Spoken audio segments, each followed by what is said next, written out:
The Shoemaker and the Elves. Once upon a time there lived a shoemaker and his wife, and they were very good people, but very, very poor. They hardly knew where they were going to get the food for their next meal. They hardly knew how they were going to have enough money to pay the rent on their shop the next month. Somehow they always just barely got by. One day the shoemaker brought home an especially good piece of leather to make shoes with, and he left it out on the counter of his shop when he closed for the evening, and he and his wife went upstairs to sleep.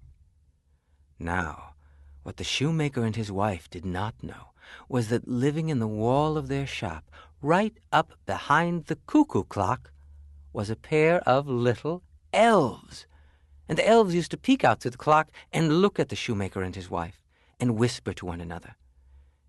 And at night, when the shoemaker and his wife were upstairs, the elves would pop out from behind the cuckoo clock and play in the shop, and then they would talk. The shoemaker, he's so very nice. He's very, very nice. Yes, so is his wife. She's very nice. I think she's even nicer than he. Well, perhaps you're right. She's awfully nice. Yes, she is nice, but you may be right. Perhaps the shoemaker is even nicer. They're very good, very good. Oh, but so poor. Yes, they're good and poor. Well, this particular night, the elves saw this fine leather lying out on the counter, and they decided to help the shoemaker and his wife. And so they set to work, and with their elfin magic, they made the most beautiful pair of shoes you could ever hope to see, and they left them out on the counter. And then they disappeared back inside the cuckoo clock and waited for morning to come. Downstairs came the shoemaker and his wife. They were astonished when they saw, waiting for them on the counter, the most wonderful pair of shiny new shoes. The shoemaker's wife approached and picked the shoes up, and she said, "Darling, you've never made anything this wonderful before. You have really gotten to be quite a shoemaker. Congratulations." He looked so surprised, and he said, "But I never." Just then, outside the front window of the shop, one of the wealthiest men in the town happened to pass by, and he glanced in and saw them holding these wonderful shoes. He knocked on the door, and they unlocked it, and he came in and said, "These shoes, they're beautiful. I didn't know there was a master shoemaker in our town. May I try them on?"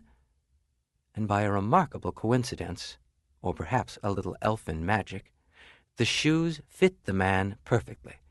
"I must have these shoes," he said. "I'll be the envy of all my friends. Here, take this. Would 2 gold coins be enough?" "Enough? Yes, of course. Thank you, sir, thank you." And the man went out happy as he could be. As soon as he had left, the shoemaker and his wife embraced one another and began to dance and sing around the room.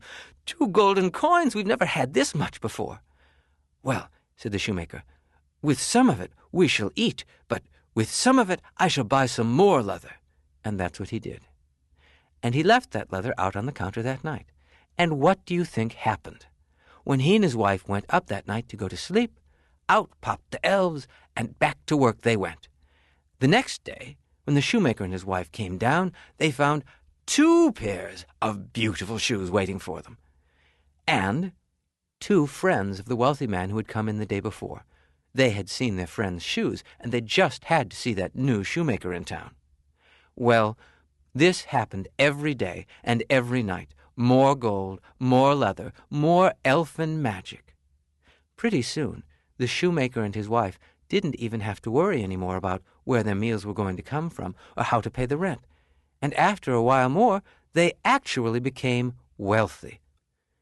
But of course, the shoemaker and his wife wondered where these wonderful shoes were coming from. A few nights they decided to wait downstairs and see for themselves. But the elves saw them waiting and didn't come out that night. Another night the shoemaker and his wife tried hiding on the stairs, but about 2 in the morning they felt so sleepy they each fell asleep there. That's when the elves popped out at the cuckoo clock and went to work. After this went on a long time, the shoemaker and his wife absolutely decided that somehow they would stay awake, and they hid again on the stairway and watched.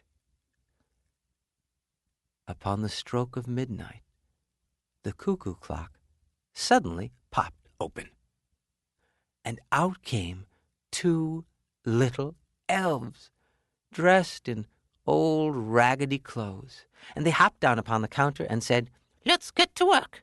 and they did, and they made another wonderful pair of shoes.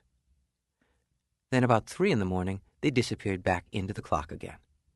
The shoemaker and his wife had seen the whole thing, and they turned to one another and they said, "So that's it. Those wonderful little elves have done this for us. They're so sweet and so kind to take pity on us and help us in our troubled times." "Yes," said the shoemaker's wife, "but did you see how they were dressed? They're practically in rags. We must do something for them, since they did something for us.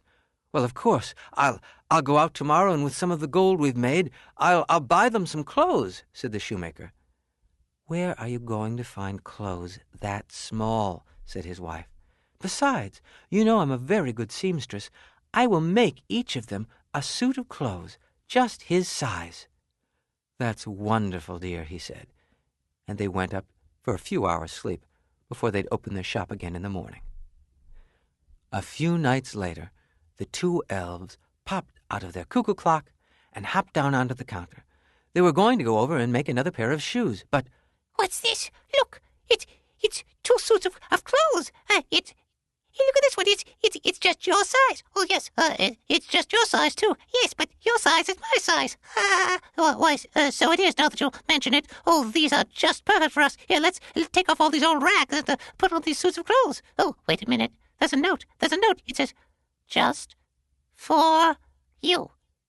Thank you, the shoemaker and his wifey.'" "Not wifey, wife. Oh, yes, the shoemaker and his wife. Oh, and look, 2 tiny cups of hot chocolate. Isn't that sweet of them?" And so the elves got into their new clothes, and they admired one another, and then they said, "Well, now that we're all dressed up like this, we really needn't stay here any longer.